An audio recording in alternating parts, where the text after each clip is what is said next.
Amid the chaos of a crowded subway, a simple gesture challenges the ego of a powerful businessman and sets off a twist no one could have predicted. The seat on the train. The afternoon fell hot and grey over Chicago as Emily quickened her pace on the platform of Clark Station. It was the beginning of the week, and the subway cars were already overflowing with hurry, exhaustion, and absence. The sound of metal against rail mingled with the hurried whisper of notifications on cell phones. The world seemed to be operating on autopilot. She, like many others, was coming from a long day at the office, unsure if the contract that sustained the basics at home would be renewed. Her gaze was downcast, her backpack heavy, and her mind divided between bills and medical reports of her hospitalized mother. Emily was 32 years old and carried on her face a subtle beauty she rarely tended to. Her brown hair was tied in a disheveled bun after a day of endless meetings at Forster & Associates, the consulting firm where she had worked for almost 3 years, but never as a permanent employee. Always temporary, always at the mercy of the next renewal. Upon boarding, she held onto one of the vertical bars, as she always did, and scanned the faces in search of some distraction. That's when her eyes fell upon a man standing, elegant despite his wrinkled shirt, holding in his arms a boy who was sleeping deeply. The child rested his head on his father's shoulder with the confidence of someone who knows they are safe. There was a subtle tenderness in that image that made her look away, but only for a moment. Emily instinctively took a step forward. No one seemed to notice the man's exhaustion. No one gave way, no one looked. In a simple, almost automatic gesture, she lightly touched his arm and offered the seat where she had been sitting. "You look like you need it more than I do," Emily said, her voice low so as not to wake the boy. The man hesitated. She insisted with a smile, saying it was all right. It was at that moment that he looked at her in a different way, as if he didn't just see the kindness, but something deeper, a forgotten spark of humanity. That gesture, which for her was almost a reflex, would mark the beginning of something she couldn't foresee. "Thank you," he replied, sitting carefully so as not to wake his son. "He's exhausted after a day at the park. I'm Nathan, and this is Ethan." "Emily," she replied, not knowing why her name sounded different in her own voice. With the car in silence and the delay announced over the loudspeakers, the journey dragged on for more than 30 minutes. She remained standing beside the two of them, her eyes fixed on the window that reflected not only her face, but the doubts that grew like shadows within her. When the train finally started moving again, she moved away at the next station, without them exchanging more than glances and a brief farewell. "Have a good night," he said, as she was preparing to leave. "You too," Emily replied, observing the boy, who still slept serenely. As she got off at Lincoln Park Station, Emily felt her phone vibrate. It was the hospital again. Her mother's medication had been changed, and the insurance wouldn't cover the new treatment. Another unexpected expense, another tightness in her chest. Mrs. Margaret had been hospitalized for almost 2 months. What started as simple pneumonia had become complicated due to her advanced age and uncontrolled diabetes. Each day, Emily needed to balance exhausting work, hospital visits, and caring for the small apartment she shared with her mother. Since her father had left when she was only 15, it had been just the two of them against the world. That night, upon arriving home, Emily left her heavy backpack on the worn sofa and looked around. The 2-bedroom apartment in Lincoln Park was simple but cozy. The walls needed a new coat of paint, the furniture inherited from her grandmother, old photos in wooden frames. In the small refrigerator in the tiny kitchen, just the basics. The rent, 15 days late, already gave Emily insomnia. After a quick shower, she sat at the kitchen table with her laptop open. She needed to finalize a presentation for the next day, a commercial proposal that could mean a big contract for Forster & Associates and perhaps her permanent position. For weeks she had been working late, dedicating herself far beyond what was expected, hoping that her effort would be noticed. As she typed, her mind went back to the man on the subway. There was something in his eyes, a mix of tiredness and kindness that seemed familiar to her, as if somehow they both shared the same kind of struggle, albeit in different circumstances. "Stop daydreaming, Emily," she muttered to herself, focusing back on the screen. The clock showed almost midnight when she finished her work. Before sleeping, she passed by her mother's empty room. The bed was made, the nightstand with medications organized for when she returned, The photo of the three of them, Emily, Margaret, and John, her father, taken at Lake Michigan when she was 12. Simpler times. Her phone rang again. It was Tanya, the nurse who accompanied her mother on the night shift. "Hi, Tanya. Is there a problem?" "No, dear. I just called to say your mother is doing well. She asked about you today. She said you don't need to come every day if you're too tired." Emily smiled, feeling her eyes moisten. "Tell her I'll be there tomorrow without fail." "I will. And Emily? Take care of yourself too, okay?" After hanging up, Emily lay on the narrow bed, looking at the peeling ceiling. She thought about how much longer she could endure that routine. The temporary contract would end in 3 weeks. Without it, how would she pay for the hospital? How would she maintain the apartment? Anxiety consumed her in small daily bites. That night, before falling asleep, the image of the man on the subway, Nathan, with his son in his arms, returned to her mind.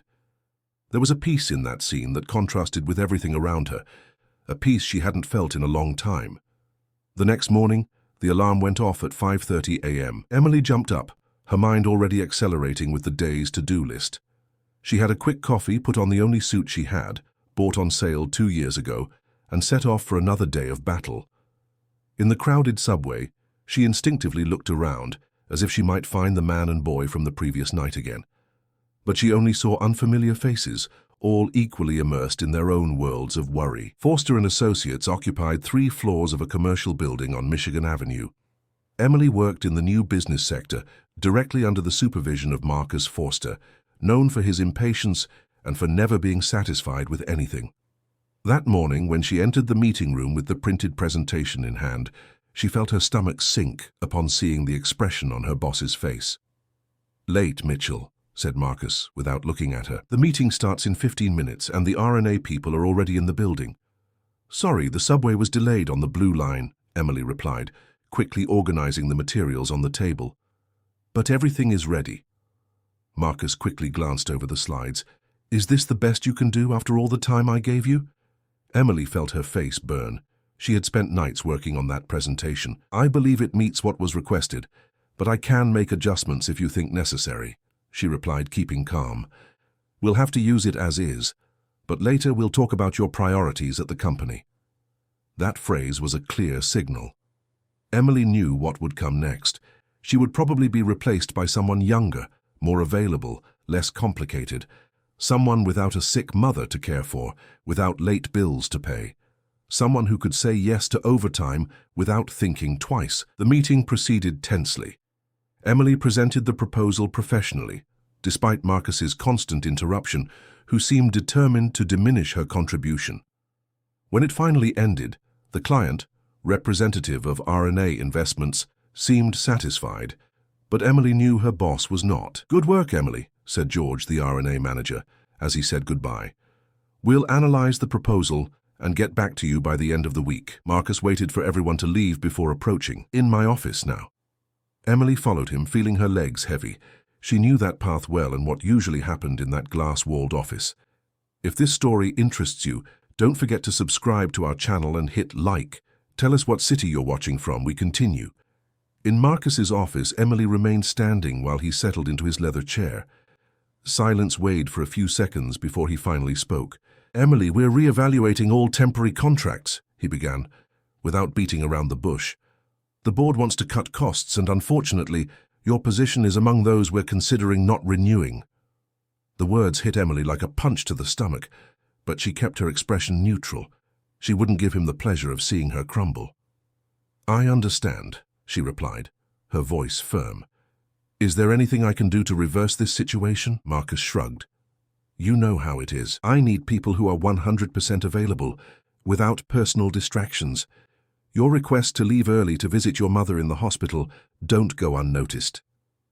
Emily felt her blood boil, but she breathed deeply. "I've never failed to deliver any project on time." "It's not enough, Emily. We need people who live for the company, who give everything for it. You have other priorities." At that moment, Marcus's assistant knocked on the glass door. "Sorry to interrupt, but the meeting with the Callahan Group will begin in 5 minutes in the main conference room." "I'm coming," Marcus replied, standing up. "Emily, we've organized a folder with material for this meeting. Take it to the room, please. We'll continue our conversation later.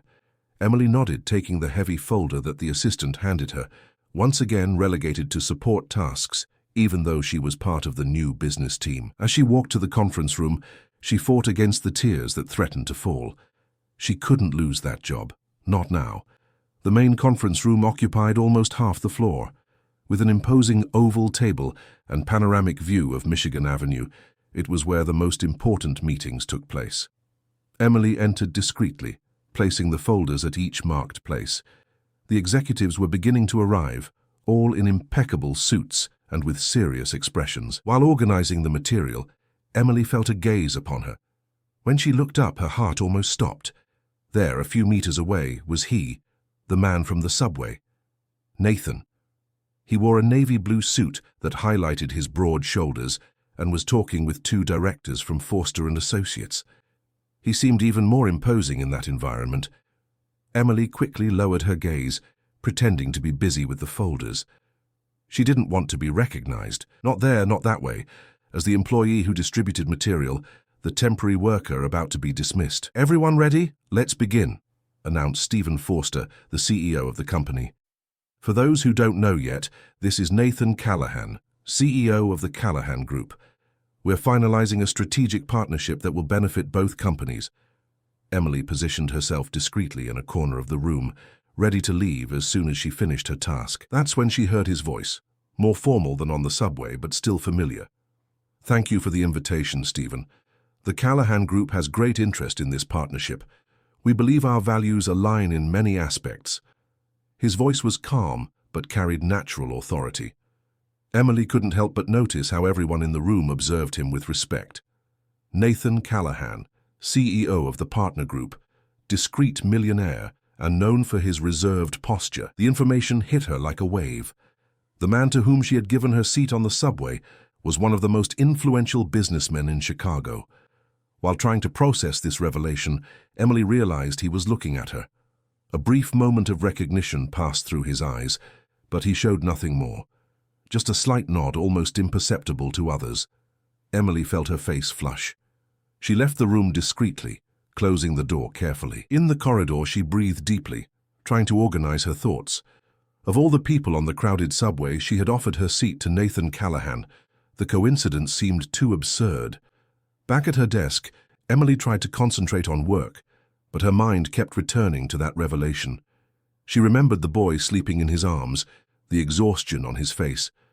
None of this matched the image of a powerful CEO. 2 hours later, the meeting ended. Emily observed from a distance when the executives left the room, accompanying Nathan to the elevator. Marcus seemed especially animated, smiling and gesturing more than normal. Emily quickly returned to her computer when she realized they were approaching. "Emily, we need that presentation for tomorrow's meeting," said Marcus, passing by her desk without stopping. "And review the third quarter numbers. I want everything impeccable." She nodded, without raising her eyes. That's when she heard a familiar voice beside her. "Hello again," said Nathan Callahan, standing next to her desk. "Small world, isn't it?" Emily looked up, surprised by the direct approach. Marcus, who was already a few steps ahead, turned with a confused expression. "You know each other?" he asked, looking from one to the other. Emily opened her mouth to respond, but Nathan was faster.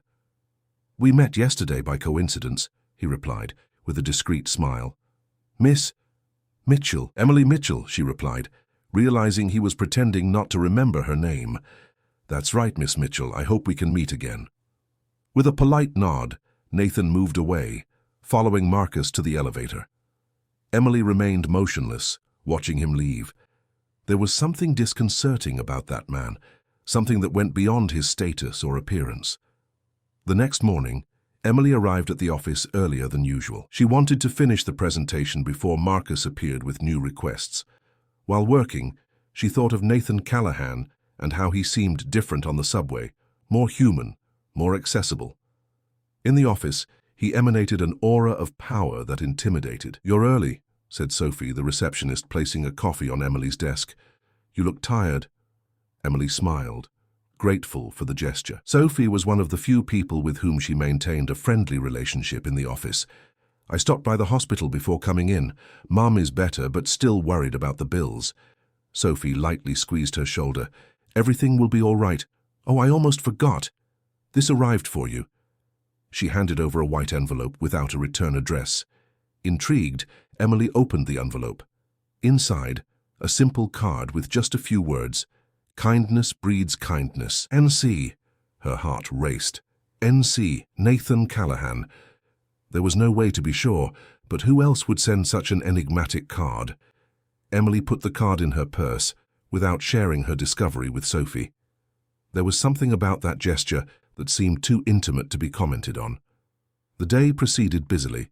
The partnership with the Callahan Group seemed to be top priority, and everyone was involved in some way. Emily was assigned to organize data for the next phase of the project, which meant hours analyzing spreadsheets and creating graphs.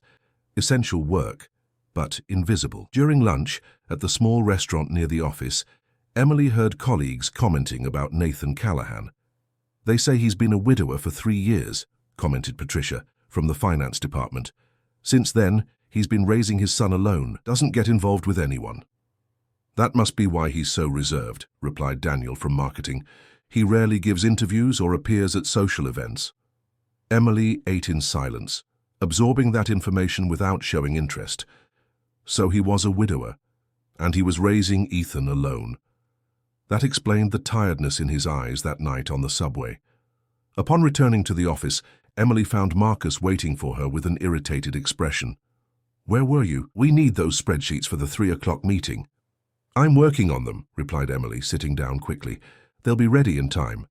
Marcus approached, lowering his voice. "Don't forget our conversation. Your contract is hanging by a thread, Mitchell. Don't give me reasons to cut it before the deadline."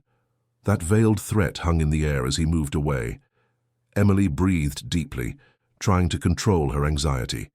She would lose everything if that contract wasn't renewed. The apartment, her mother's treatment, the dignity she still had left. In the following days, Emily immersed herself in work, arriving earlier and leaving later. She made only quick visits to the hospital, promising her mother she would soon have more time. The exhaustion began to show on her face, in the deep dark circles in her hair always tied up without special care. On a particularly stressful Wednesday, after a tense meeting with Marcus, Emily went to the bathroom and let a few tears escape. She was exhausted, physically and emotionally. When she left the stall, she came face to face with Rebecca, Stephen Forster's personal assistant. "Are you okay?" asked Rebecca, genuinely concerned. Emily forced a smile. "Just tired. Difficult days." Rebecca observed her for a moment. "You know, Emily, not everything is as it seems in this company. Sometimes the people we think don't notice us are more attentive than we imagine." Before Emily could ask what she meant, Rebecca left, leaving her intrigued by those enigmatic words. At the end of that week, a rumor began to circulate through the corridors of Forster and Associates. Nathan Callahan had requested that Emily Mitchell participate directly in the meetings about the partnership between the companies. No one knew why that specific request, least of all Emily. "Why did he ask for you?" questioned Marcus with suspicion when he called her to his office to give the news. "Did you know each other before that meeting?" Emily shook her head. "No. As I said, we met by chance." Marcus observed her with suspicion. "Well, it doesn't matter. You'll participate in tomorrow's meeting, but remember, you represent Forster and Associates.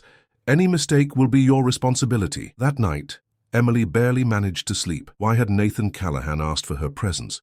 What did he want? More importantly, how would this affect her contract about to expire? On the way to the hospital, she thought about how her life had changed in a matter of days. From invisible temporary worker to someone requested by the CEO of one of the biggest companies in the country. There was something strange about that situation, something she couldn't decipher. Upon arriving at her mother's room, she found Mrs. Margaret sitting on the bed, looking better than in previous days. "You look worried, honey," she said, holding Emily's hand. "Did something happen?" Emily smiled, trying to disguise. "Nothing much, Mom. Just the usual work." "You were never good at lying, Emily. Since you were little, your eyes always give you away." Emily sighed, sitting on the edge of the bed. How to explain to her mother that she didn't know what was happening in her own life? How to say that a stranger, who she now knew to be one of the most powerful men in Chicago, seemed interested in her presence without any apparent reason. "It's complicated, Mom. But everything will be all right. I'm taking care of everything." Mrs. Margaret squeezed her hand affectionately. "Always taking care of everything alone, just like your father." At the mention of John, Margaret's eyes watered. Even after so many years, his absence still hurt, as on the first day. "The difference is that he knew how to ask for help when he needed it," continued Margaret. "You inherited your mother's stubbornness." Emily laughed, wiping away a stubborn tear. "I'll try to be less stubborn, I promise." Upon leaving the hospital, already late at night, Emily was surprised by a heavy rain. Without an umbrella, she ran to the nearest bus stop, where she sheltered along with other people. That's when she noticed a black car parked across the street. A driver got out, opening an umbrella, and walked in her direction. "Miss Mitchell," he called, approaching. "Mr. Callahan asked me to take you home." Emily remained motionless under the small covering of the bus stop, the water running down the edge and forming a translucent curtain between her and the driver. The proposal sounded so unexpected that for a moment she thought she had heard wrong. "How did he know I would be here?" asked Emily, suspicious. The driver, a gentleman of approximately 60 years, maintained a respectful posture. "Mr. Callahan mentioned that you would be at St. Catherine's Hospital visiting your mother. He asked that we wait discreetly and offer help if necessary." Emily felt a chill that had nothing to do with the cold rain. How did Nathan Callahan know about her mother, about her visits to the hospital? "I appreciate the kindness, but it won't be necessary," she replied, adjusting her bag on her shoulder. "I'll take the bus, as I always do." The man nodded without insisting. "As you wish, miss. Mr. Callahan only asked to ensure that you got home well in this rain. Here's my card, in case you change your mind." Emily took the card with hesitation. On it, just the name Anthony Smith, driver, and a phone number. No logos, no references to the Callahan group. "Thank you," said Emily, putting the card in her purse. The driver made a small bow and returned to the car. Emily watched the vehicle slowly move away, feeling confused and slightly disturbed. What was happening? Why would a CEO of a large company be monitoring her steps? The bus arrived 15 minutes later, already packed with people equally soaked by the rain. During the entire journey to the apartment, Emily couldn't stop thinking about that strange encounter. First the enigmatic card, then the request to participate in the meetings, and now a private driver waiting for her at the hospital exit. There was something that didn't make sense. Upon arriving home, soaked and exhausted, Emily found an envelope on the floor, apparently slipped under the door. Without a return address like the previous one. With trembling hands she opened it and found a sheet of paper with the Callahan Group letterhead, with just a few handwritten lines. "Miss Mitchell, I would like to apologize if my gesture seemed invasive. I only wanted to return your kindness on the subway that day. I hope to see you at tomorrow's meeting. Sincerely, Nathan Callahan." Emily sat on the worn sofa, still holding the paper, trying to understand what was happening. It all seemed too surreal. How had he discovered her address?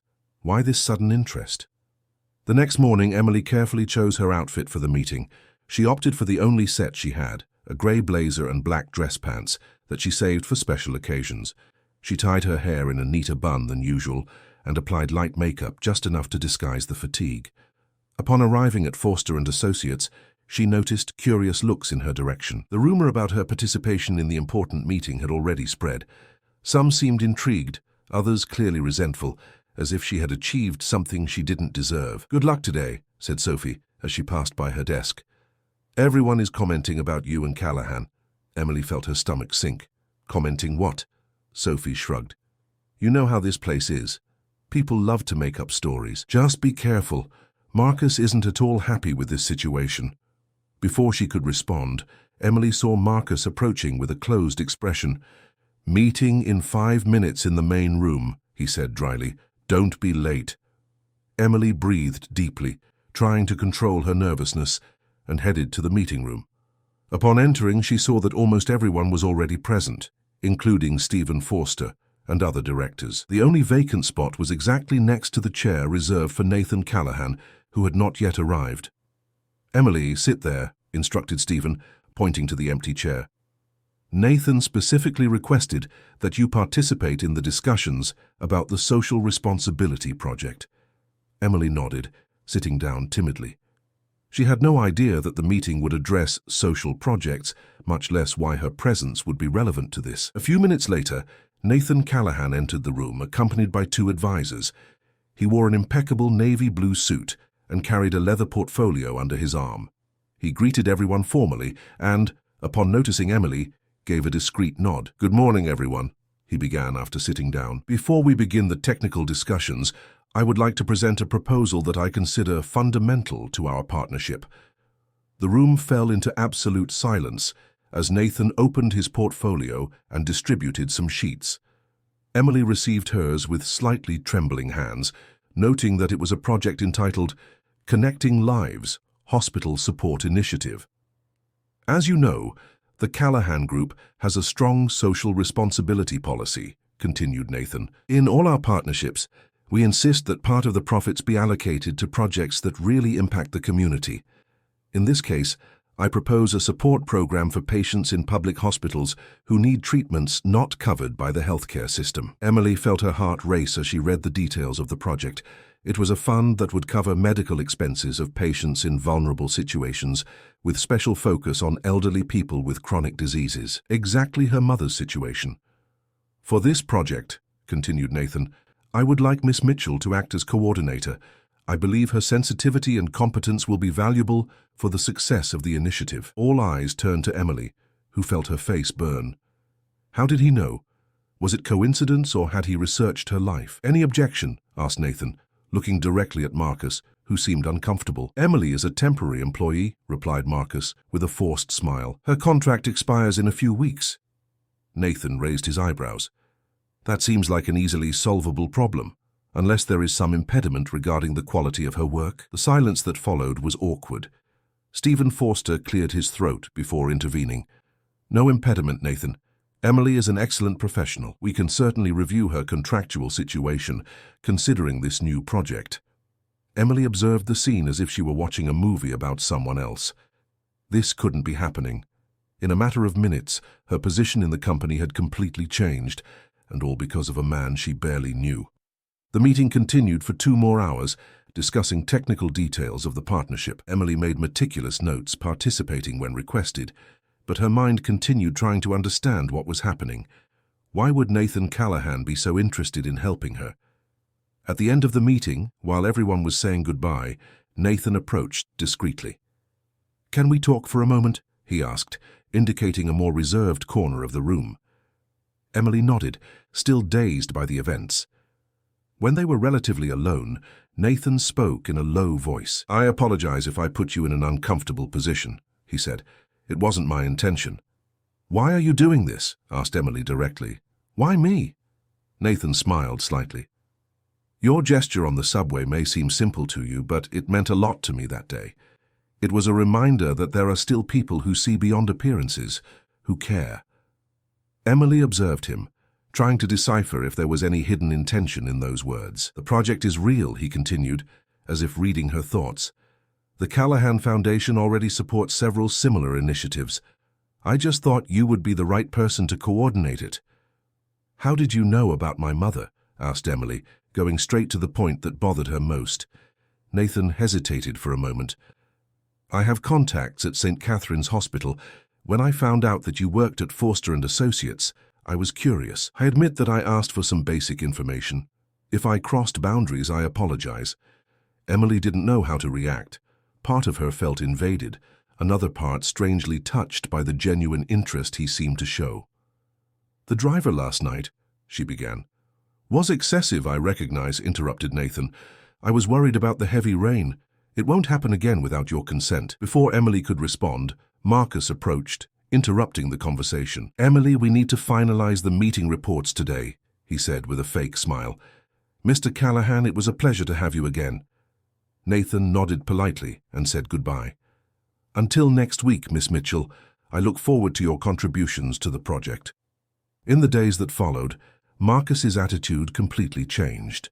From constant criticism and veiled threats, he moved to forced respect, clearly motivated by Nathan Callahan's interest in Emily. Her temporary contract was extended for another 6 months, with the promise of permanent employment if the social project was successful. Emily immersed herself in work, dedicating herself intensely to the new project. She researched similar cases, elaborated detailed proposals, and began mapping hospitals that could benefit. It was work that really motivated her, different from the spreadsheets and commercial presentations she used to do. At the hospital, Mrs. Margaret's situation also improved. Curiously, the doctor in charge informed that her insurance had been upgraded to a superior category, now covering all necessary medications. Emily knew exactly who was behind that change, but didn't comment with her mother. "You seem different, honey," observed Mrs. Margaret during a visit, lighter despite all the work. Emily smiled, holding her mother's hand. "Things are improving at the office. I'm coordinating a new project, something that really makes sense to me." "That's good, my love. You deserve to be recognized for your value." On Friday of that week, upon leaving the hospital, Emily again found the black car parked across the street. This time it wasn't the driver who approached, but Nathan Callahan himself with Ethan at his side. "Good evening, Emily," he said, using her first name for the first time. "I hope you don't mind our visit. Ethan really wanted to officially meet the nice lady from the subway, as he says." The boy, approximately 6 years old, smiled shyly. He had the same brown eyes as his father and a smile that illuminated his childish face. "Hi," said Ethan, extending his hand with adorable formality. "I was sleeping that day, but Daddy told me that you were very nice to us." Emily couldn't contain a smile as she shook the small hand. "Pleasure to officially meet you, Ethan. Your father was also very kind to me." Nathan seemed satisfied with the interaction. "We were going to dinner at a pizzeria nearby. Ethan insisted that we should invite you." Emily hesitated. Part of her wanted to accept immediately, but another part still felt confused with that whole situation. "Please," insisted Ethan with pleading eyes. "Daddy said you like pepperoni pizza. It's my favorite too." Emily looked at Nathan, surprised by yet another detail about her life that he seemed to know. "I heard you commenting with the receptionist once," he explained, looking slightly embarrassed. "I'm not spying, I promise." Emily laughed, relaxing a bit. "All right, I accept the invitation, but only because we have the same taste in pizza." On the way to the pizzeria, Ethan talked non-stop about school, friends, and his new video game. He was a sweet and smart child who clearly adored his father. Emily observed the interaction between the two, noting the affection and patience with which Nathan treated his son. The pizzeria was a simple and welcoming place in the Wicker Park neighborhood, nothing that Emily would imagine as the choice of a millionaire CEO. They sat at a table in the back, where Nathan seemed to be known by the waiters. "I come here with Ethan every Friday," he explained, upon noticing Emily's curious look. "It's our ritual since my wife passed away." Emily nodded, not knowing exactly how to respond. It was the first time he mentioned his deceased wife. "Mom really liked pizza," commented Ethan with childish naturalness, "but she's in heaven now. Daddy says she takes care of us from there." Nathan passed his hand affectionately through his son's hair. "And she really does, champ." Emily felt a lump in her throat. There was a story of loss there, a pain that seemed to have been managed with love and patience. Suddenly, she better understood why her gesture on the subway had touched Nathan so deeply. Perhaps he also felt invisible in his pain despite all his position and power. "And your mother, how is she?" asked Nathan, gently changing the subject. "Better," replied Emily. "Curiously, the insurance was upgraded and now covers all medications. You wouldn't know anything about that, would you?" Nathan took a sip of water, avoiding her gaze. "The Callahan Foundation has partnerships with several insurance plans. Sometimes we can expedite certain processes." Emily decided not to insist on the subject. There was gratitude in her heart, mixed with a strange feeling of debt that she didn't know how to repay. "Do you have a daughter?" asked Ethan suddenly, taking Emily by surprise. "No, I don't have children," she replied, smiling. "But you have a mother. Everyone has a mother," affirmed Ethan with the irrefutable logic of children. "Can I meet her someday?" Emily looked at Nathan, who seemed equally surprised by his son's question. "Ethan, that's very personal," he said softly. "Not all people want to share their families." "It's okay," replied Emily, touched by the boy's innocence. "And maybe one day when she's better you can meet her. She would love to meet you, Ethan." The dinner proceeded in a surprisingly pleasant manner.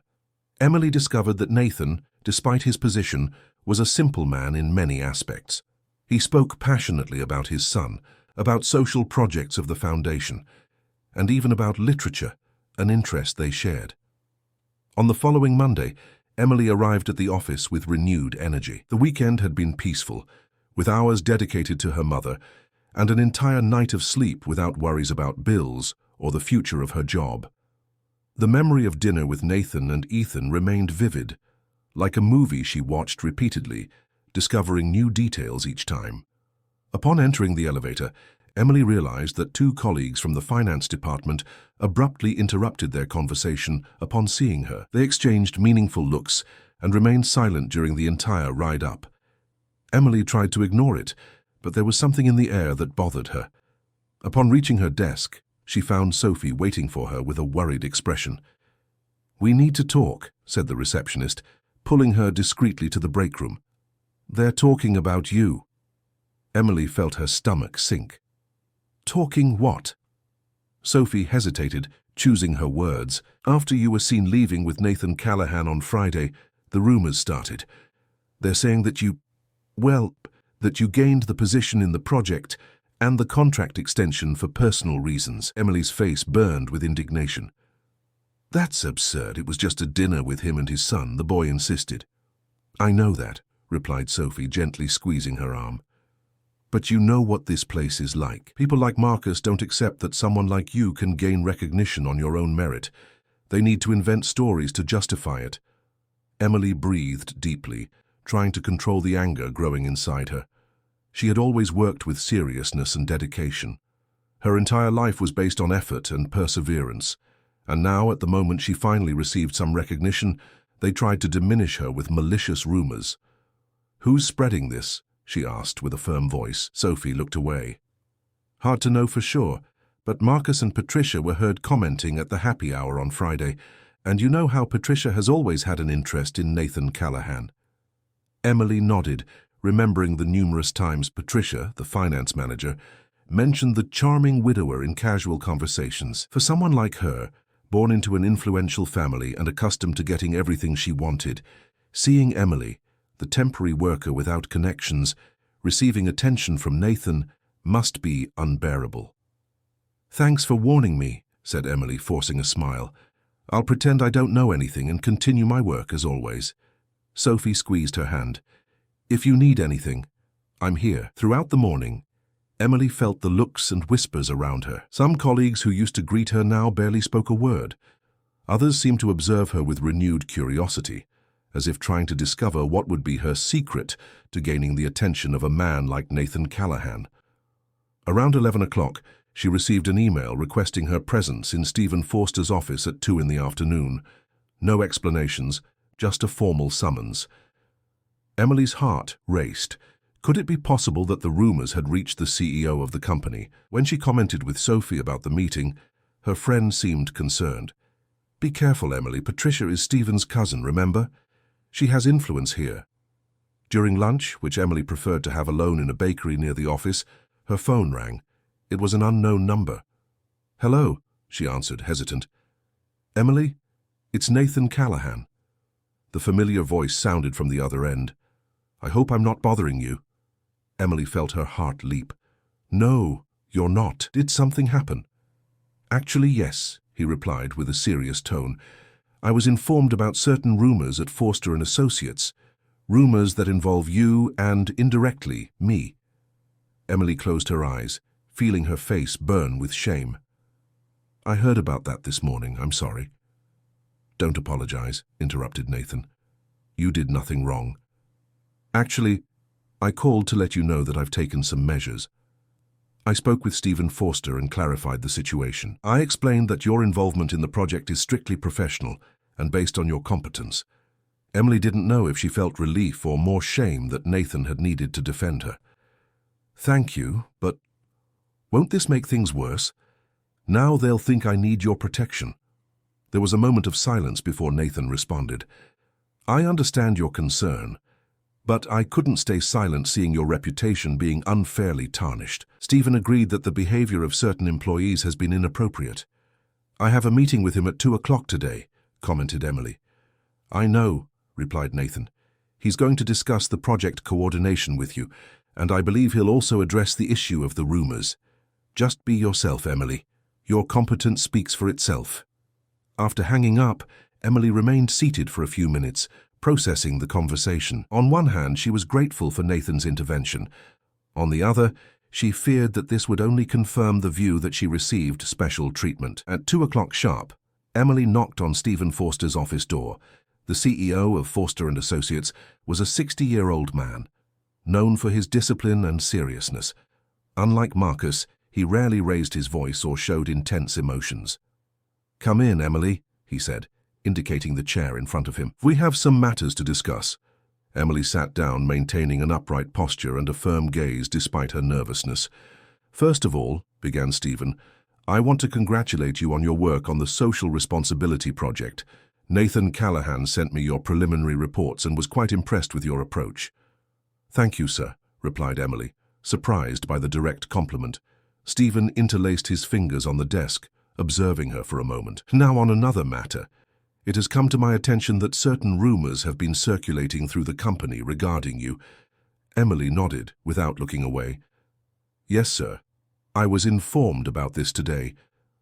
I want you to know that we do not tolerate this kind of behavior at Forster & Associates.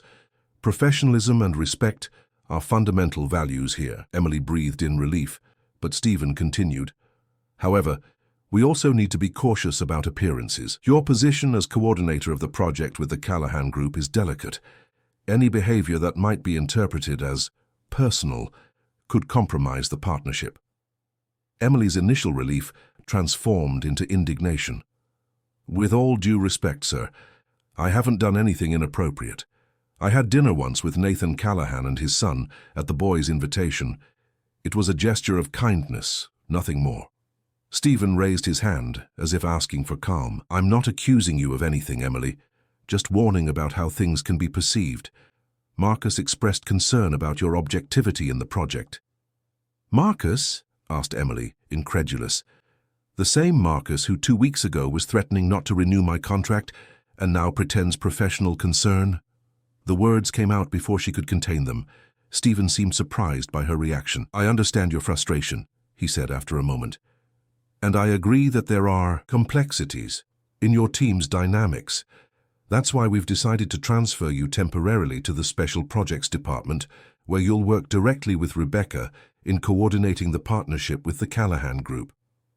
Emily didn't know if that was a promotion or a polite way to distance her from Marcus, and consequently, from any direct contact with Nathan Callahan in the routine meetings. "This is effective immediately," continued Stephen. "Your things have already been transferred to a new office on the 10th floor. Rebecca is waiting for you there to introduce the team." Upon leaving the meeting, Emily felt divided between the relief of not having to deal daily with Marcus and the feeling that somehow the rumors had managed to impact her position. She headed to the 10th floor, where Rebecca received her with a genuine smile. "Welcome to the team," she said, showing an individual office, small but comfortable. "Here we work directly with the board on priority projects. Your desk, your computer, all new." Emily looked around, surprised by the change, from a cubicle in the open space to her own office, with windows facing Michigan Avenue. "Thank you, Rebecca. I confess I'm a bit confused by all this." Rebecca closed the door and spoke in a low voice. "I know there's a lot of nonsense going around out there. Ignore it. Stephen may seem tough, but he values talent. I saw your work on the social project, and that's what convinced him, not Nathan Callahan's opinion or anyone else's." Emily smiled, feeling a bit lighter. "That means a lot to me." "Now," continued Rebecca, opening a folder on the desk, "we have a lot of work ahead. The first phase of the project needs to be implemented in 3 weeks." During the following days, Emily immersed herself in work with renewed intensity. The new position brought more responsibility, but also more autonomy. Working directly with Rebecca, she finally felt respected and valued for her competence. Still, the rumors persisted. On the rare occasions when she crossed paths with Marcus or Patricia in the corridors, she noticed malicious looks and whispered comments. She decided to ignore them, focusing only on what really mattered. A week after her transfer, an unexpected situation happened. During a presentation to interns about the new project management system, Emily noticed a visibly nervous young man in the last row. It was Peter, newly hired, only 22 years old, and with no previous experience. When the time for questions came, Peter timidly raised his hand. Sorry, but I didn't understand how the integration with the finance department works. Could you explain again? Before Emily could respond, Marcus, who was accompanying the presentation at Stephen's request, intervened with an acid tone. If you can't follow something so basic, perhaps you should reconsider your position here. The young man's face turned red with shame. The other interns looked away, clearly uncomfortable. Emily felt the blood boil in her veins. It's a pertinent question, she said, keeping her voice calm but firm. In fact, it's exactly the kind of doubt we expect at this training stage. Marcus stared at her with irritation. We don't need to waste time with those who can't keep up with the company's pace. The environment froze. No one said anything, but Emily stood up. With a firm voice, she interrupted the attack and said, "Respect is the minimum we expect from everyone here, especially from leaders." Peter asked a legitimate question and deserves an adequate response, not public humiliation. The silence turned to tension. The interns observed the scene, astonished. Marcus, clearly not used to being challenged, especially by someone who until recently was under his direct supervision, stood up furiously. "Who do you think you are to question me?" he asked, with a controlled voice but loaded with anger. "Leave this room right now. You're dismissed." Emily felt her heart race but remained firm. "I'm not leaving. I'm conducting this training at Rebecca's request and the Special Projects Department. If you have any problem with my approach, I suggest you discuss it directly with the board." Marcus took a step in her direction when the door to the room opened. Nathan Callahan entered, followed by Stephen Forster. Apparently they were passing through the corridor and heard the discussion. "Any problem here?" asked Stephen, looking from Marcus to Emily. Before anyone could respond, Nathan spoke up. "I heard part of the conversation from outside. It seems we have different opinions about how to treat new talent." Marcus turned pale. "Mr. Callahan, I was just trying to maintain the standard of excellence your company expects from us." Nathan looked at Peter, still hunched in his chair. "What's your name, young man?" "Peter Silver, sir," he replied, visibly nervous. "Peter, your question about financial integration is absolutely valid. Integrated systems are complex and require time to be understood." Turning to Marcus, Nathan continued, "In my company, we value questions. They demonstrate interest and desire to learn. What we don't tolerate is humiliation or any form of disrespect between colleagues, regardless of their hierarchical position." He looked at Emily, then at the aggressor. He said firmly, "I don't do business with those who humiliate their employees, and if necessary, we'll review our partnership. If Emily left here today, as you ordered, I would also leave, with all the contracts and projects." The silence gave way to bewilderment. Marcus seemed to have taken a punch to the stomach. Stephen Forster, realizing the gravity of the situation, intervened quickly. "Marcus, we need to talk in my office, now." Turning to Emily, he added, "Continue the training, please, and Peter, your question will be properly answered." As Marcus left, following Stephen, Nathan remained for a moment longer. He looked at Emily with an expression that mixed admiration and something more, something she couldn't define. "Sorry for the interruption," he said to the interns. "Continue learning and never hesitate to question. That's how we grow." With a brief nod to Emily, he left the room, leaving her with her heart racing and a strange feeling in her chest. For the first time in her professional life, someone had publicly defended her.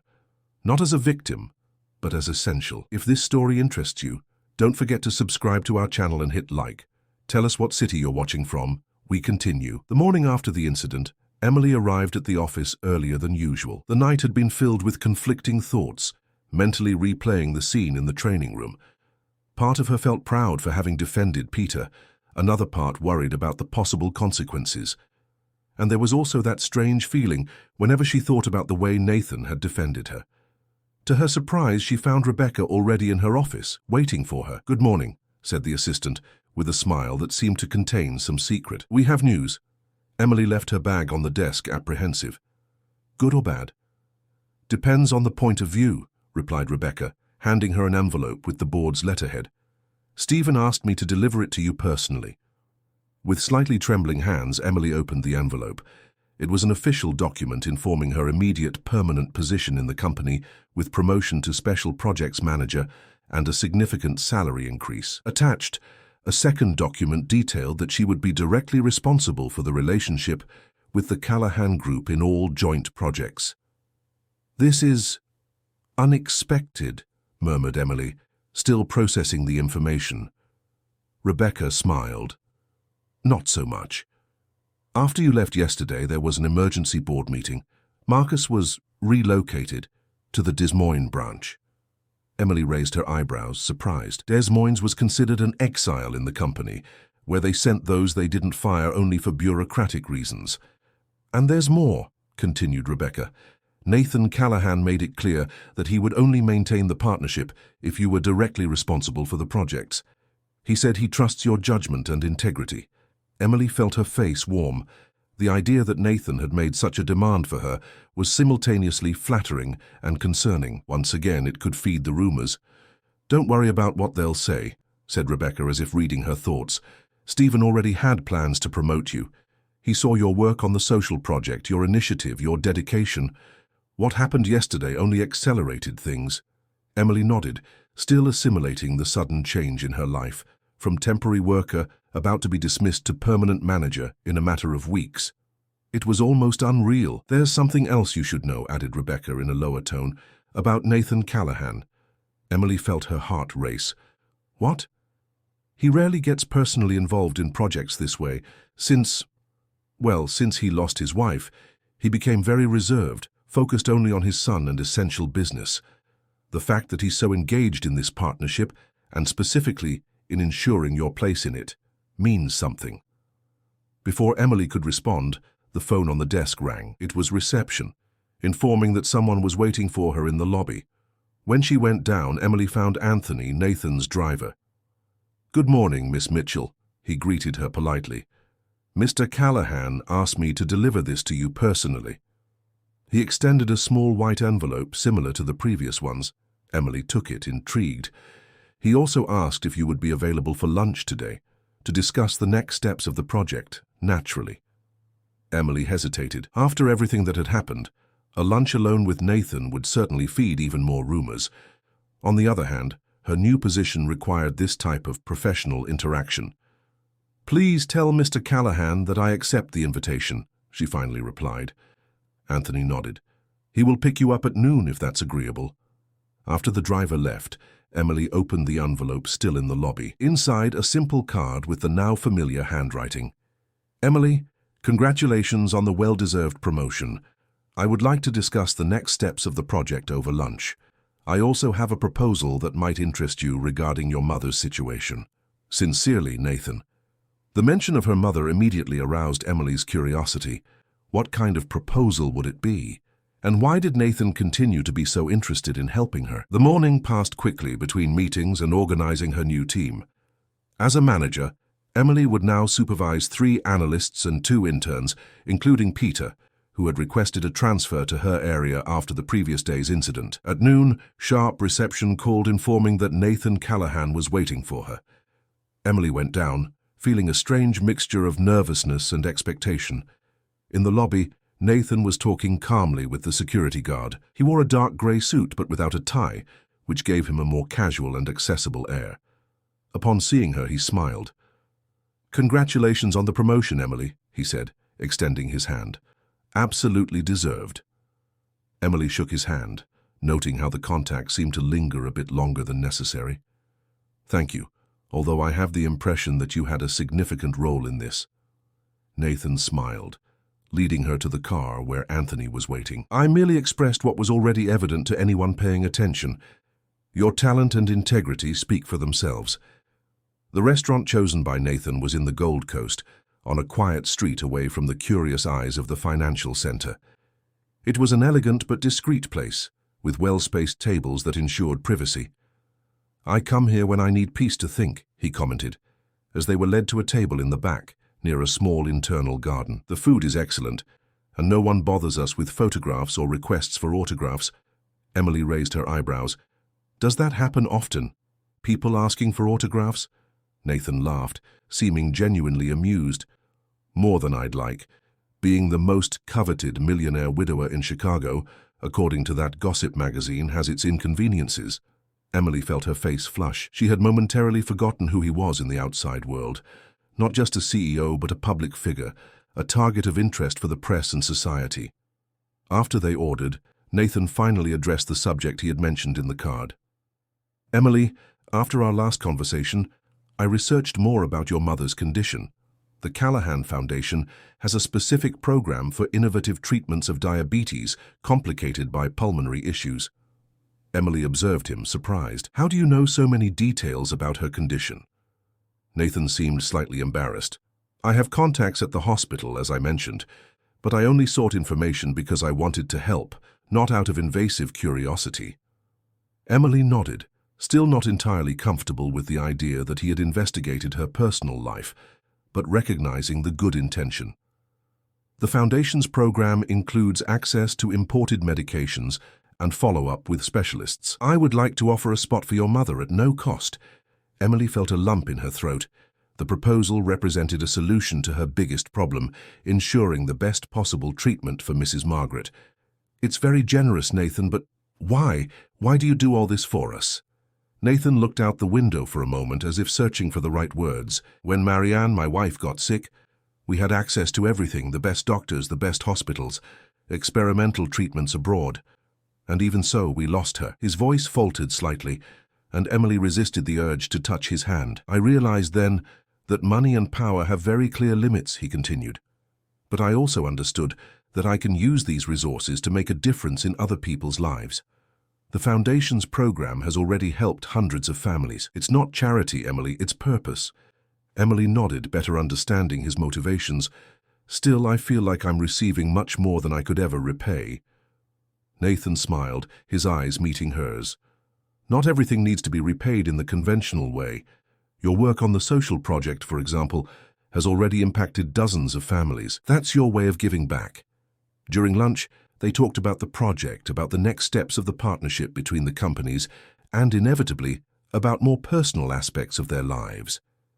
Emily told about her father, who had left when she was a teenager, leaving her and her mother to start over alone. Nathan talked about the challenges of raising Ethan without a maternal presence, about how he tried to balance the role of present father with the demands of commanding a large business group. "Ethan asks about you," he commented, when they were already having coffee. "He was very impressed with our dinner at the pizzeria. He said you have the same smile as his favorite teacher." Emily smiled, touched by the childish observation. "He's an amazing boy, very perceptive for his age." "Yes, sometimes frighteningly perceptive," agreed Nathan. "The other day he asked why I smiled more after meeting you." The comment hung in the air, creating a moment of almost palpable tension between them. Emily felt her face warm and looked away to her cup. "Nathan, I need to be honest with you," she said finally. "I'm very grateful for everything you've done, but I worry about the rumors at the company. I don't want them to think I'm housing our connection for personal benefit." Nathan nodded, understanding. "I perfectly understand, and I respect your concern. We can keep our relationship strictly professional in work environments." Emily noticed the choice of the word relationship and how he had specified in work environments, suggesting that outside them it could be different. "And what about Ethan?" she asked, surprising herself with the question. "He clearly liked me." "Ethan has good taste," replied Nathan with a smile that lit up his eyes. "Actually, he asked me to invite you to watch his soccer game on Saturday. It's the grand final of the school championship." Emily hesitated. An event outside the professional environment, something personal, family-oriented. Would it be appropriate? "If you're uncomfortable, I completely understand," added Nathan quickly. "I know it's a personal request, and that perhaps you prefer to maintain distance to avoid more rumors." Emily thought about the boy, his sincere smile, the way he spoke animatedly about everything. There was something about Ethan that touched her heart in an unexpected way. "I'd love to watch his game," she finally replied, "but with one condition." Nathan raised his eyebrows, intrigued. "Which is?" "That you allow me to visit my mother afterward and tell her about this friendship. She always says I managed to avoid telling her the news in my life." Nathan smiled, visibly relieved. "Agreed. In fact, if your mother is feeling well, we could visit her together after the game. Ethan asked about her after you mentioned her at dinner." Emily felt something warm expand in her chest. The idea of introducing Nathan and Ethan to her mother seemed strangely significant, as if she were connecting separate parts of her life. "She'll like that," she replied with a genuine smile. Upon returning to the office, Nathan maintained a respectful distance, talking about work matters in the car. When they arrived, he limited himself to a formal handshake in reception, aware of the curious looks. "Until Saturday then," he said before leaving. "Anthony will pick you up at 10. Emily nodded, grateful for the discretion. Upon returning to her office, she found Sophie waiting for her, with an anxious expression. "So, how was it?" asked her friend, closing the door to ensure privacy. Emily smiled. "It was a work lunch, Sophie. We discussed the project and the next steps of the partnership." Sophie rolled her eyes. "Emily Mitchell, I know that gleam in your eyes. It wasn't just work." Emily laughed, surrendering. "He invited me to watch his son's soccer game on Saturday, and then we're going to visit my mother at the hospital." Sophie widened her eyes. "This is serious then. Introducing to the family is a big step." "It's not like that," protested Emily, although she felt her heart race. "Ethan, his son, showed interest in meeting her.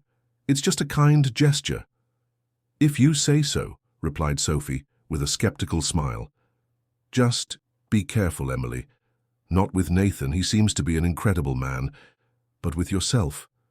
I know how you build walls around your heart since your father left." Emily was surprised by her friend's perceptive observation. It was true. Since adolescence, when John walked out of their lives without looking back, Emily had developed a protection mechanism. She kept relationships at a distance, never allowing herself to be vulnerable enough to get hurt again. "It's just a friendship, Sophie," she insisted, more to herself than to her friend. "He lost his wife, has a small child to raise, commands a business empire. He probably doesn't even think of me that way." Sophie shrugged, heading to the door. "If you say so. But remember, sometimes the fear of getting hurt prevents us from experiencing extraordinary things." The rest of the week proceeded at an intense rhythm. Emily immersed herself in work, adapting to the new leadership position. Her team responded positively, especially Peter, who showed immense gratitude for her defense during the incident with Marcus. At the hospital, she shared with her mother the news about the Callahan Foundation program. Mrs. Margaret, initially resistant to the idea of charity, as she called it, eventually gave in when Emily explained the seriousness of the program and how it could benefit her. "This Nathan seems to be a very generous man," commented Margaret, with that perceptive look that always managed to see beyond her daughter's words. "And by the way you talk about him, he's also very special to you."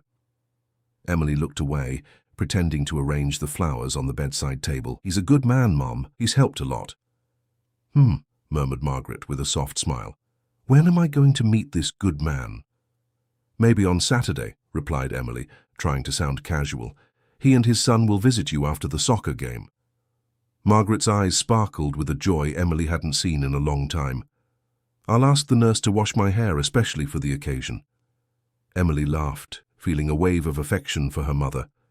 "It's not a formal visit, Mom. They're just friends." "Of course, honey," replied Margaret, with a smile that clearly said she didn't believe that. "Just friends." On Friday, the eve of the game, Emily received an unexpected call from Nathan while finalizing some reports in her office. "I hope I'm not bothering you," he said, his voice conveying an unusual tension. "No, not at all." "Did something happen?" "Actually, yes. Ethan has had a fever since last night. Nothing serious, just a virus, according to the doctor. But obviously he won't be able to play tomorrow." Emily felt a pang of disappointment, immediately followed by genuine concern for the boy.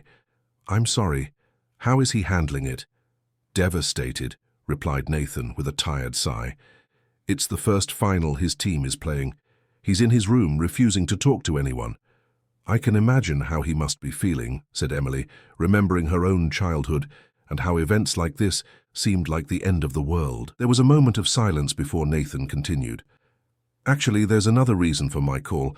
Ethan specifically asked to see you. He said only you would understand his sadness, because you are special, like Mommy was." Emily felt a lump in her throat. The comparison with the deceased mother was simultaneously touching and frightening in its emotional weight. "I don't know what to say," she replied, genuinely at a loss for words. "I know it's a personal request, and completely outside the professional context," continued Nathan. I'll perfectly understand if you prefer not to get involved. Emily looked out the window of her office, observing the city that was beginning to light up in the late afternoon. Nathan's call had left her in a whirlwind of contradictory emotions. On one hand, she felt deeply touched by Ethan's request. On the other, she feared what that approach could mean, not just for the rumors at work, but for what she was beginning to feel. Something she hadn't experienced in a long time, and that frightened her. "When are you going?" asked Sophie, who had entered the office silently and was observing her friend with an understanding look. Emily turned, surprised. "How do you know I'm going somewhere?" Sophie smiled. "I know that look. It's the same one you had when you decided to take care of your mother alone, even with everyone saying it would be impossible. It's the look of someone who has already made a decision but is struggling to accept it." Emily sighed, surrendering. "Ethan is sick. Nathan said he asked to see me." "And you're afraid," completed Sophie, not as a question, but as a statement. "It's not just that," replied Emily, running her hand through her hair. "I'm confused. A few weeks ago I was just another temporary worker about to be dismissed. Now I'm a manager. I coordinate an important project and I have this connection with Nathan and Ethan that I can't explain." Sophie approached, sitting in the chair in front of the desk. "Maybe you don't need to explain. Maybe you just need to feel." "It's not that simple," protested Emily. "He's Nathan Callahan. I'm Emily Mitchell. Our worlds are completely different." "Were," corrected Sophie. "But they seem to be meeting now, don't they? And what about Ethan? Children have an incredible perception about people. If he specifically asked for you, it's because he saw something special." Emily remained silent for a moment, pondering her friend's words. Finally, she picked up her purse and coat. "I'm going to stop by the hospital to see Mom first, and then I'm going to visit Ethan." Sophie smiled. "Tell the little one to get better soon. And Emily, allow yourself to feel okay. Not everything in life needs to make immediate sense." At the hospital, Emily found Mrs. Margaret sitting in the armchair next to the bed, leafing through a magazine. She was visibly better, with colour returning to her face and an energy she hadn't shown for weeks. "What a nice surprise," exclaimed Margaret, opening her arms to receive her daughter. "I wasn't expecting you today." Emily hugged her mother, feeling the familiar lavender scent that had always calmed her since childhood. "I came to let you know that tomorrow we might not be able to receive that visit I mentioned."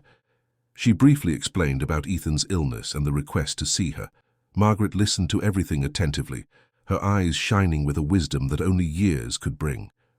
"Go to that boy," she said when Emily finished. "Sick children need affection and attention, and by the looks of it, his father also needs some support." Emily felt her face warm. "It's not like that, Mum. I just want to help."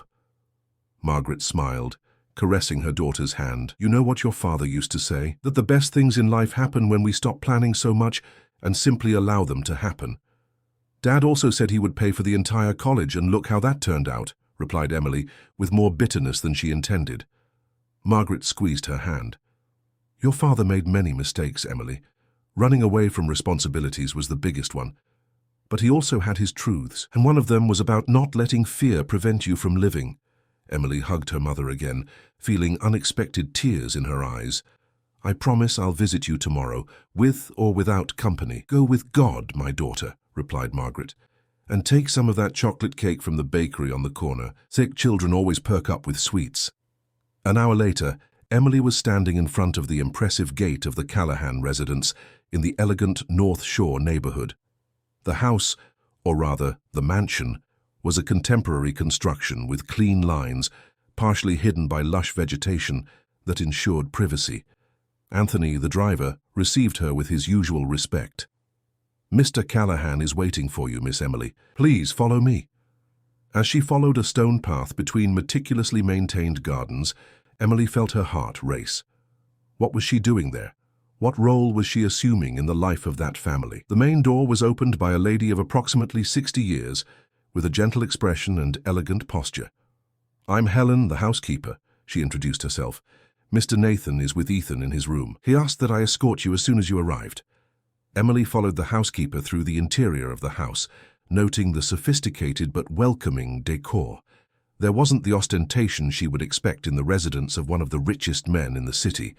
On the contrary, Everything seemed designed to create a family and comfortable environment. "Ethan is excited about your visit," commented Helen as they climbed a curved staircase. "That's the first time he's smiled since he got sick."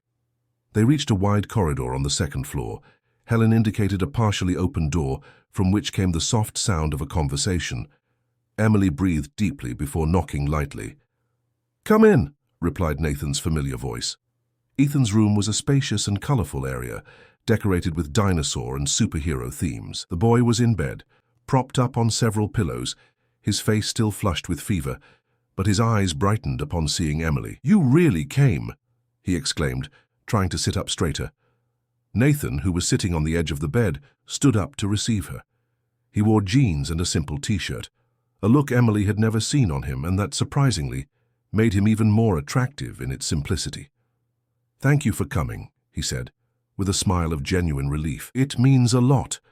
Emily approached the bed, placing on the nightstand the bag with the cake she had bought following her mother's advice. "How are you feeling, Ethan?" "Bad," he replied dramatically. "I missed the championship final, the most important game of my life." Emily sat in the chair next to the bed. "You know, when I was about your age, I also missed a very important competition. It was the school science fair, and I had worked for months on my project." Ethan observed her with genuine interest. "What happened?" "I got chickenpox 2 days before. It seemed like the end of the world." "And was it?" he asked, with the sincerity of children. Emily smiled. "At the time, I thought so. But you know what I discovered later? That there would be other competitions, and, more importantly, that sometimes things don't go as we plan to make room for something better." "Like what?" questioned Ethan, clearly not convinced. "Well, while I was at home, sick and sad, I started drawing to pass the time. I discovered that I loved drawing and ended up winning an art contest the following semester. If I hadn't missed the science fair, I might never have discovered that talent." Ethan considered the story for a moment. "Do you think I'll discover some new talent because of the fever?" Emily laughed. "Maybe. Or maybe you'll learn that even great players sometimes need to stay on the bench. The important thing is how we get back in the game afterward." Nathan observed the interaction with a soft smile on his lips. There was something in his gaze that Emily couldn't completely decipher. Admiration, gratitude, and something more, something that made her heart race whenever their eyes met. "I brought a chocolate cake," she said, indicating the bag. "My mother said sweets always cheer up sick children." "Chocolate!" exclaimed Ethan, suddenly more animated. "Can I eat it now, Dad?" Nathan pretended to seriously consider the request. "Well, the doctor said you need to eat well to regain your strength." "Please," begged Ethan, theatrically joining his hands. "A small piece," conceded Nathan, winking at Emily. "I'll ask Helen to bring plates and coffee for us." While Nathan left the room, Ethan moved closer to Emily, lowering his voice as if sharing a secret. "You made Daddy smile again." Emily felt her heart leap. "What do you mean?" "Since Mommy went to heaven, he smiles differently. It's a sad smile, you know, even when he's happy with me. But when he talks about you, or when you're around, he smiles like in the old photos with Mommy." Emily didn't know how to respond. The innocent observation of Ethan carried an emotional weight that left her speechless. "Can you stay forever?" he continued, with the direct simplicity of children. "Daddy is less sad when you're here." Before Emily could formulate any response, Nathan returned with Helen, who brought a tray with coffee, milk, and plates for the cake. The conversation changed to lighter topics, and soon Ethan was engrossed in telling about his school and his friends, the disappointment of the missed game momentarily forgotten. After eating the cake and talking for almost an hour, Ethan's eyes began to droop, an effect of the fever reducer he had taken earlier. "I think someone needs to rest," commented Nathan, adjusting the pillows. "I'm not sleepy," protested Ethan amid a yawn. "Emily just got here." "I'll be here when you wake up," promised Emily, without thinking about the implications of her words.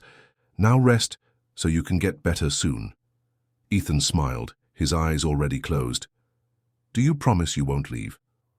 "I promise," replied Emily, surprising herself with the conviction in her voice. In a few minutes the boy was sleeping deeply. Emily and Nathan quietly left the room, leaving the door slightly ajar. "He really likes you," commented Nathan as they descended the stairs. I've never seen him connect so quickly with someone since Marianne passed away. There was a vulnerability in his voice that Emily had never heard before. It wasn't the powerful CEO or the dedicated father speaking now, but simply a man who had suffered a profound loss and still tried to find his way. "He's an amazing boy," she replied. "He has a lot of sensitivity."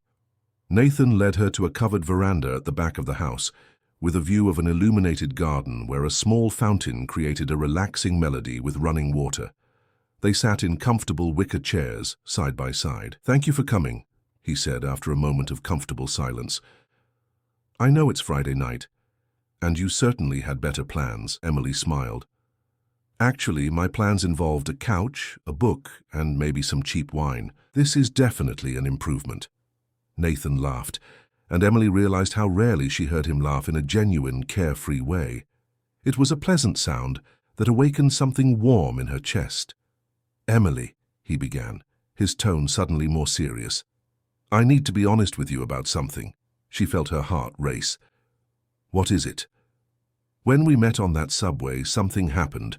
Something I can't explain rationally. Your gesture, the way you looked at me, not at the CEO, not at the rich man, but at a tired father with a son in his arms, awakened something that I thought was dormant forever." Emily felt her breath falter. Nathan continued, now looking directly into her eyes. "For the past 3 years since Marianne left, I've been living on autopilot. I work, I take care of Ethan, I manage the business, I do what needs to be done. But I wasn't really living until that night on the subway." "Nathan, please let me finish," he asked gently. "I know everything happened very quickly. I know I probably seemed invasive or even obsessive in seeking information about you, in creating situations for us to meet. It wasn't my intention to frighten you or pressure you in any way." He paused, as if searching for the right words. "What I'm trying to say, Emily, is that you brought something back to my life, something I thought I had lost forever. And I'm not just referring to romantic feelings, although they certainly exist. I'm talking about hope, about possibilities, about a future that isn't just about surviving, but living fully." Emily felt unexpected tears in her eyes.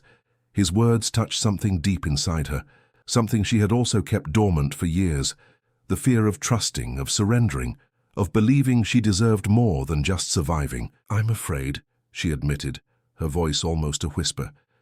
"Afraid of all this being a dream, of waking up and realizing I've gone back to being just the invisible temporary worker with bills to pay.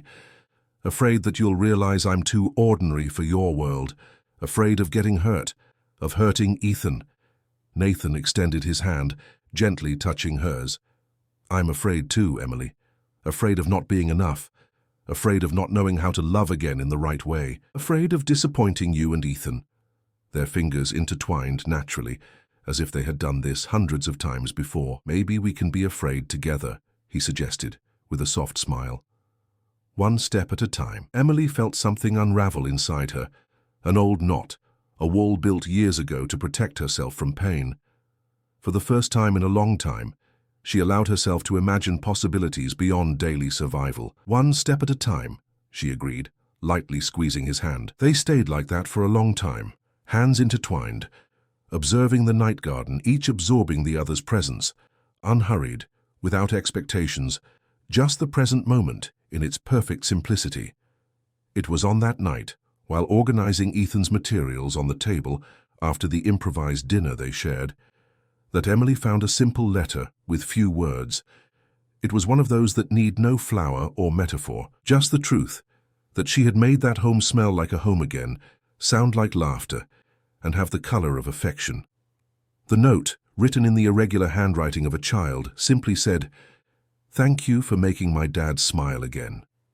Can you be our family, Ethan?" Emily felt her heart tighten. The innocence and hope contained in those simple words deeply moved her. When she turned around, she found Nathan standing at the door, observing her. "He wrote that yesterday," explained Nathan, approaching. "He asked if he could give it to you today." "It's very touching," replied Emily, still holding the paper. "But also frightening. He seems to have created expectations." "Ethan has always been direct about his feelings," said Nathan, stopping beside her. "In that, he took after his mother. Marianne never hesitated to say exactly what she felt." Emily looked at the note again. I'm afraid of disappointing him, of disappointing you both. Nathan gently touched her arm. You know what I learned in the last 3 years, that the future is never guaranteed, that promises can be broken by the most unexpected events. The only thing we can really offer is our best each day, without guarantees but with sincerity. Emily nodded, understanding the depth of those words. Your son is very special. So are you, replied Nathan, his eyes meeting hers with an intensity that made her heart race. There were unformulated questions in the air, possibilities hovering between them like invisible threads connecting their lives. Still, Emily hesitated. She felt afraid of crossing the boundary between gratitude and feeling. She thought that world wasn't hers, that he was a CEO, a widower, heir to businesses, and she was just the woman who gave up a seat on the train. But something in her changed, not because of his words, nor recognition. It changed because, even when she had every reason to step back, she chose to stay. And because, even in the face of fear, she began to realize that belonging has nothing to do with status, but with space, and she had earned hers, little by little. In the months that followed, Emily and Nathan built a relationship based on mutual respect, both in the professional and personal environment. At the office, they maintained an appropriate distance, focused on the projects and the responsibilities of their positions. Outside of it, they allowed themselves to explore the connection that grew between them, always with Ethan as a central part of that new dynamic. Mrs. Margaret, who improved significantly with the treatment offered by the Callahan Foundation, became a frequent presence on weekends at the Callahan house. Ethan adored her, especially her stories about Emily as a child, and her homemade cakes which, according to the boy, were even better than those from the expensive bakery. The rumors at the office eventually diminished, as Emily's work spoke for itself. The social project, expanded to serve more hospitals, became a widely recognized success case in the business sector. On a Sunday afternoon, almost a year after that encounter on the subway, Emily, Nathan, Ethan, and Mrs. Margaret were in the garden of the house, enjoying the mild autumn sun. Ethan ran chasing soap bubbles that Margaret blew, while Emily and Nathan observed, sitting side by side on a bench under a leafy tree. You know what I realized? Commented Nathan, his hand finding hers discreetly. That seat given in silence had become the starting point of a bond that grew with kindness, respect, and constant choices. Nothing was rushed, nothing was forced, but everything was true. Emily smiled, lightly squeezing his hand. It's strange to think how small decisions can completely change the course of our lives. If I had taken another subway car that day, I believe we would have met somehow, replied Nathan. Maybe not that day, maybe not that way, maybe not, but something tells me our lives were destined to cross paths. Emily rested her head on his shoulder, observing Ethan now trying to teach Margaret how to play soccer, both laughing at the elderly lady's awkward attempts. And there, between commitments, hospital visits, nights with hot soup and drawings hung on the refrigerator, something new was forming. There was no glamour, just something rare and lasting. The building of a family, she murmured. What did you say? Asked Nathan, turning to look at her. Emily smiled. Just that sometimes everything begins with a simple question, a gesture, a seat, a choice to stay. Nathan held her face gently between his hands and kissed her, a soft kiss full of promises. On the lawn, Ethan celebrated an imaginary goal, while Margaret enthusiastically applauded. The sun cast golden rays through the leaves of the tree, creating dancing patterns over them. In that perfect moment, Emily finally understood. Kindness had been just the beginning. The true miracle was in the courage to allow herself to belong, to build bonds, to believe that she deserved not just to survive, but to flourish. And so, between the CEO and the temporary worker, between the motherless boy and the daughter abandoned by her father, between seemingly distant worlds that met in a subway car, a family was born, not the one from fairy tales or celebrity magazines, but a real family, built day after day, choice after choice, with foundations of respect, understanding, and, above all, true love. Because in the end, it didn't matter where they came from or how much they possessed. What really mattered was where they were walking together and what they were building along the way. And they were just beginning their journey.